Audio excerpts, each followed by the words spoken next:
15h15, je suis en direct de mon balcon au Salvador. Et ce matin, j'ai voulu vous faire une petite vidéo pour vous raconter un peu comment je suis devenue en fait la personne que je suis aujourd'hui, comment je suis devenue nomade.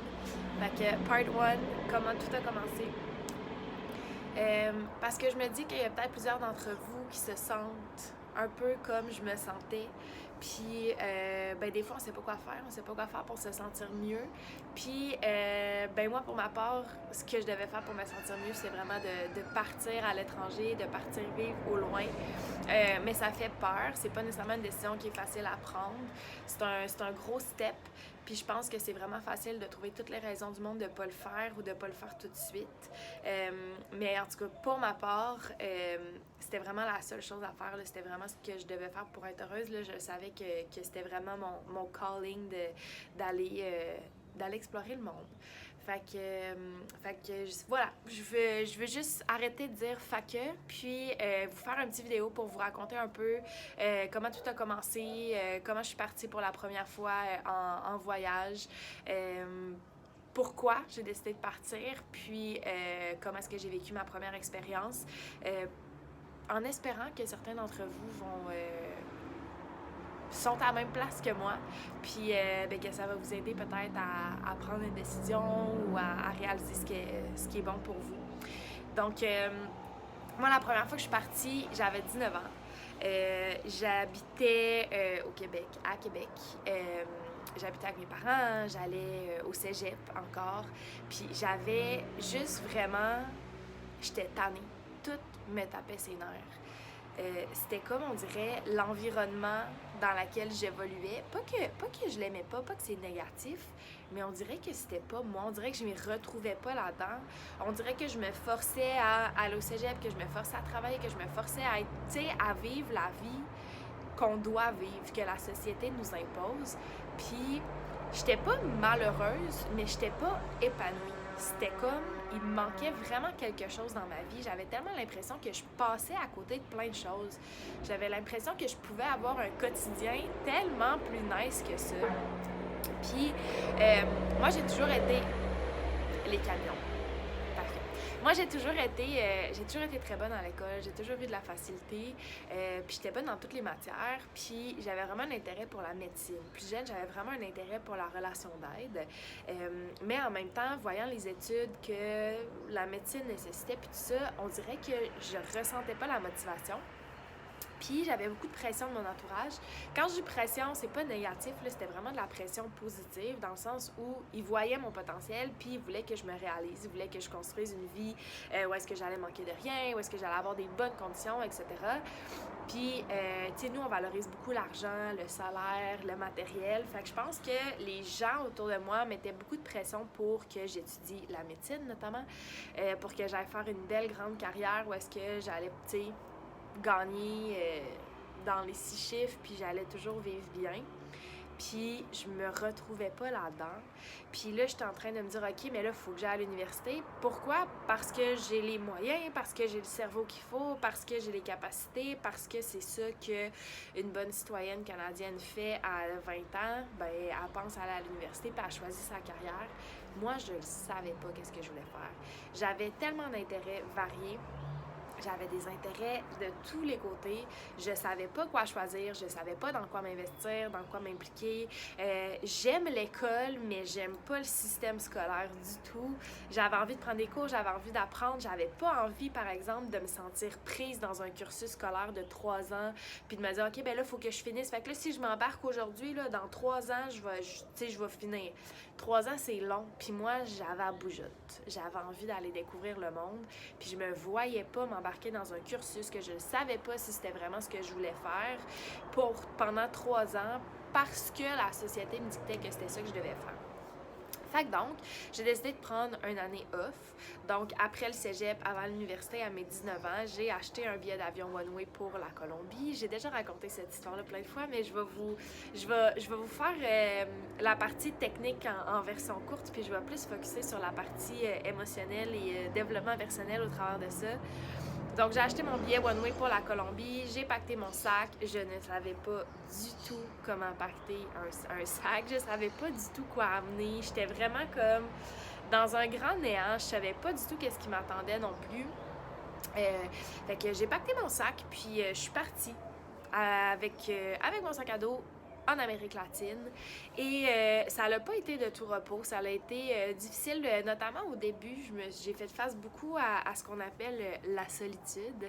Je me suis rendu compte que même quand tu es entouré de plein de personnes, quand ces personnes-là, tu les as pas nécessairement choisies, c'est pas nécessairement les personnes qui te nourrissent le plus pour ce que tu as besoin en ce moment, ben c'est difficile, tu te sens seule. Mais j'ai comme poussé au travers de ça quand même. J'ai continué mon bout de chemin. Finalement, j'ai appris beaucoup à me connaître. J'ai appris beaucoup à devenir ma meilleure amie. J'ai développé des skills que j'avais pas avant.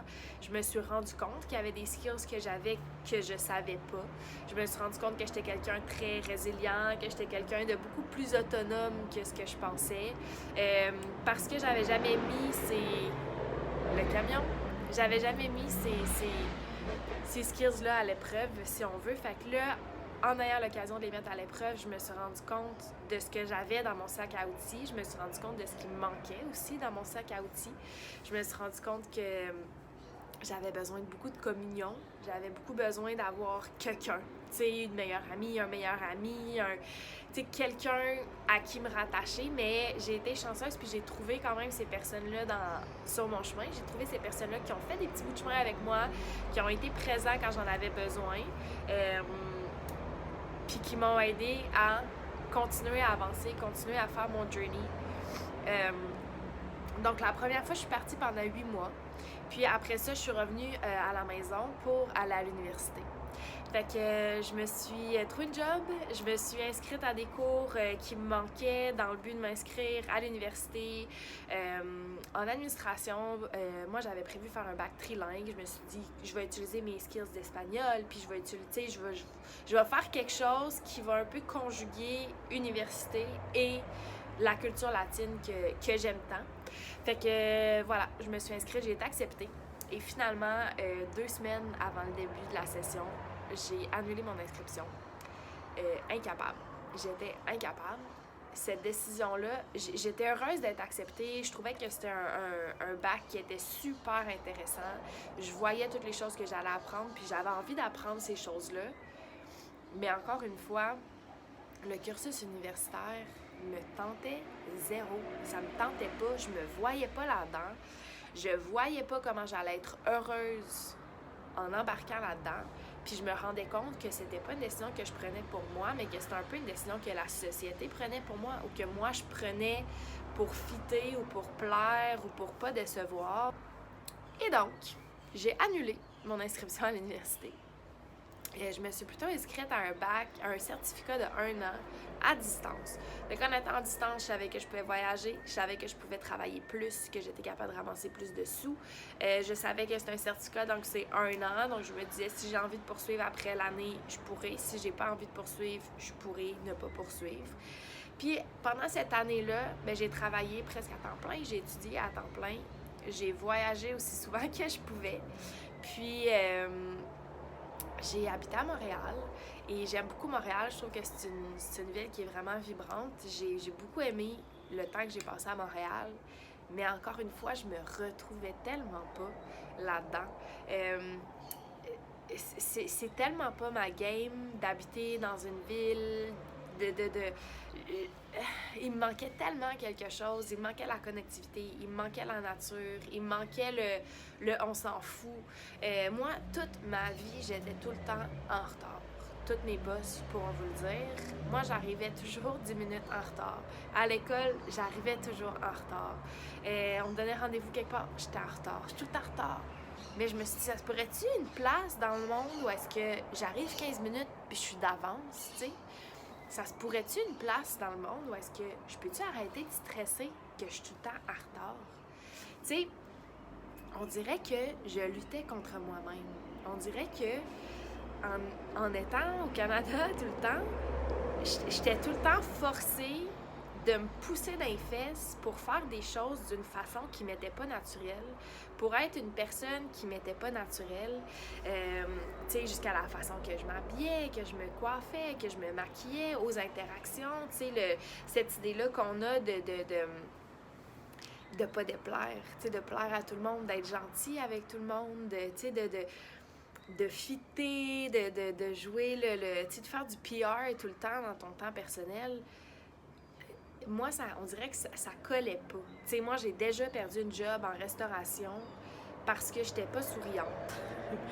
Puis moi, dans ma tête, j'étais de bonne humeur, mais il y avait rien qui me faisait sourire. Puis moi, me pousser un sourire dans le visage juste parce qu'il faut que je sourie, alors qu'il y a rien qui me fait sourire, ben ça collait pas à moi. J'étais pas capable de le forcer.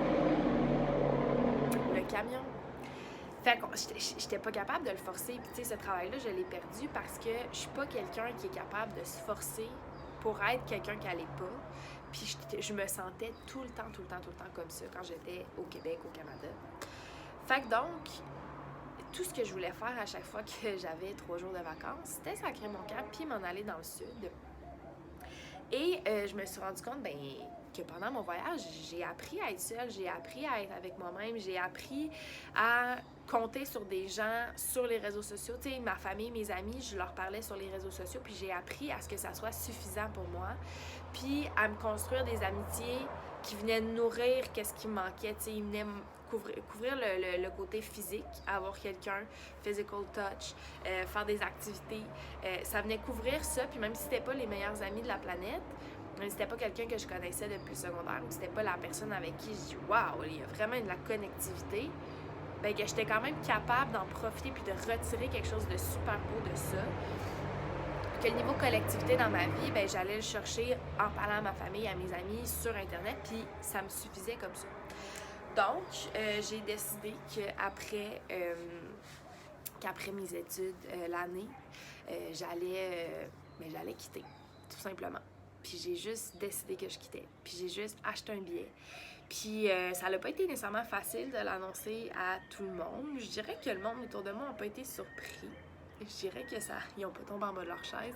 Ils savaient que j'avais la bougeotte, ils savaient que j'avais envie d'être ailleurs, ils savaient que j'avais tellement aimé mon expérience, mes expériences de voyage.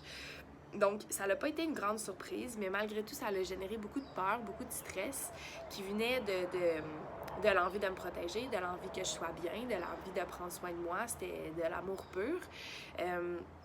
Mais ça a généré beaucoup de peur, ça a généré beaucoup de stress. Tu sais, notamment, on m'a dit « Qu'est-ce que tu vas faire à ta retraite? Qu'est-ce que tu vas faire pour gagner ta vie? Qu'est-ce que tu vas faire dans un pays qui est dangereux? T'es une jeune femme, blonde, belle, qu'est-ce que tu vas faire? Non. Qu'est-ce que tu vas faire seule là-bas? Comment, tu sais, t'investiras pas dans une maison, t'investiras pas dans ces choses-là qu'on construit dans sa jeune vingtaine, tu sais. Tu vas te tanner de bouger tout le temps, d'être tout le temps en mouvement et tout ça. Puis, c'est sûr que c'est des concerns que j'avais, c'est sûr que c'est des choses auxquelles j'ai pensé, mais moi, en même temps, je me disais, aujourd'hui, lorsque je suis partie, j'avais 22 ans. Puis je me suis dit, moi, aujourd'hui, j'ai 22 ans, puis ma retraite, j'économise, je sais que ça va s'en venir, je sais que j'aurai besoin d'un plan, mais quand même que je prendrai 1 an à faire un salaire un peu average, puis que je mettrai pas d'argent de côté, puis j'aurai pas de plan de retraite cette année, là, ça va être correct.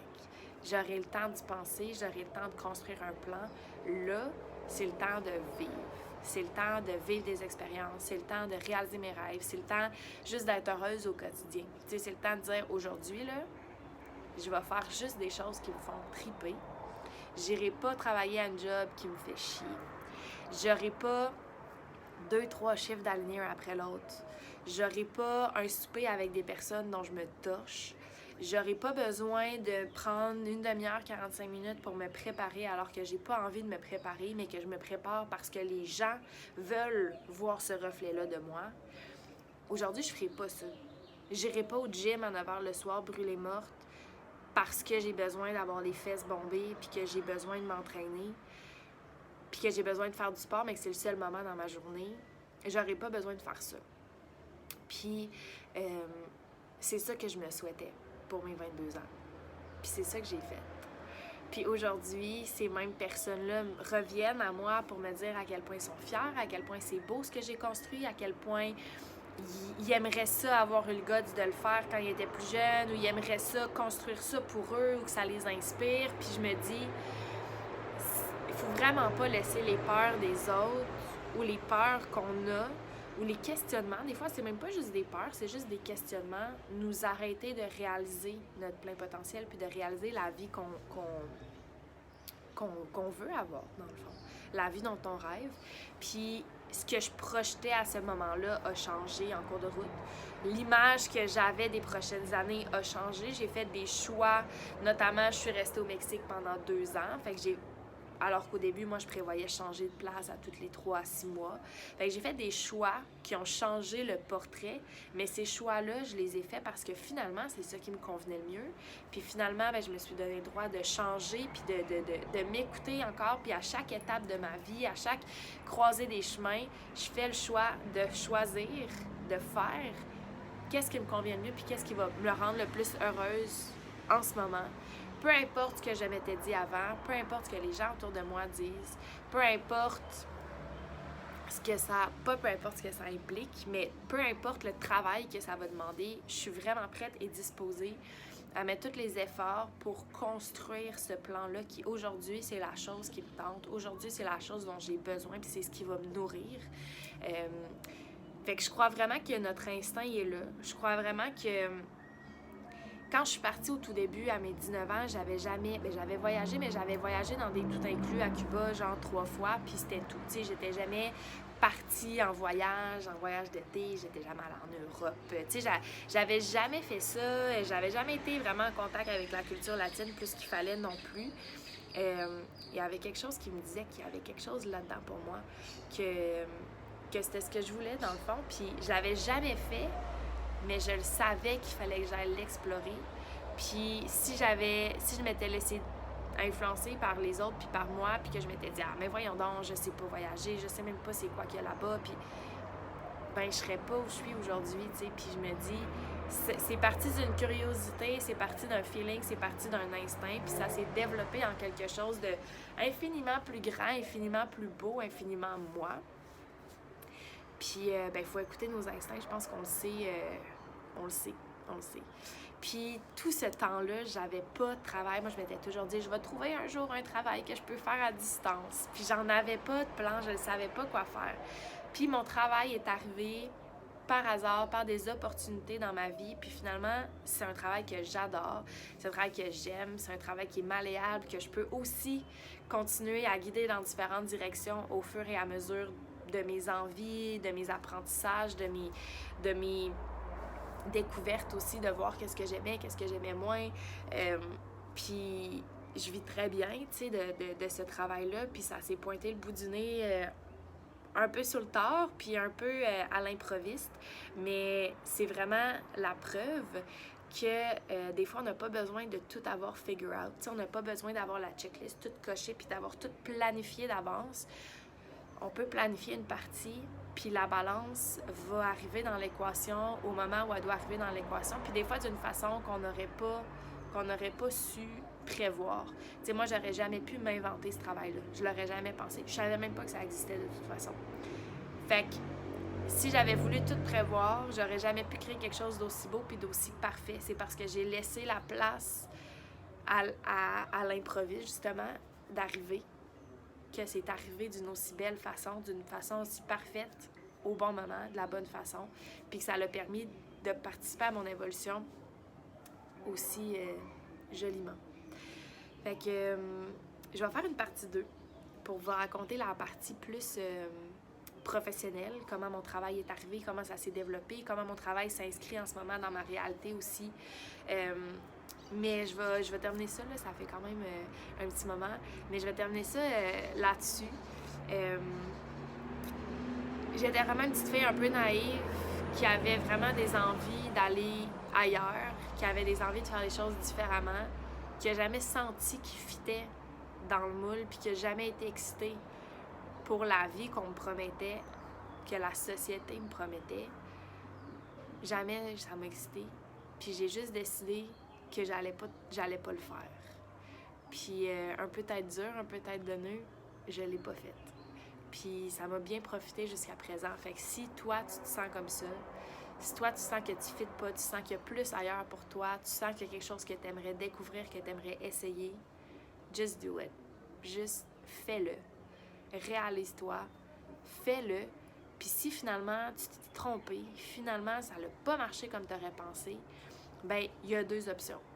Ou ben donc, tu retournes au point A puis tu te dis j'ai vécu une belle aventure puis finalement c'était pas si mal que ça, mais je l'ai essayé. Ou option 2, il va y avoir quelque chose d'encore plus beau puis d'encore plus parfait qui va émerger au bout du tunnel.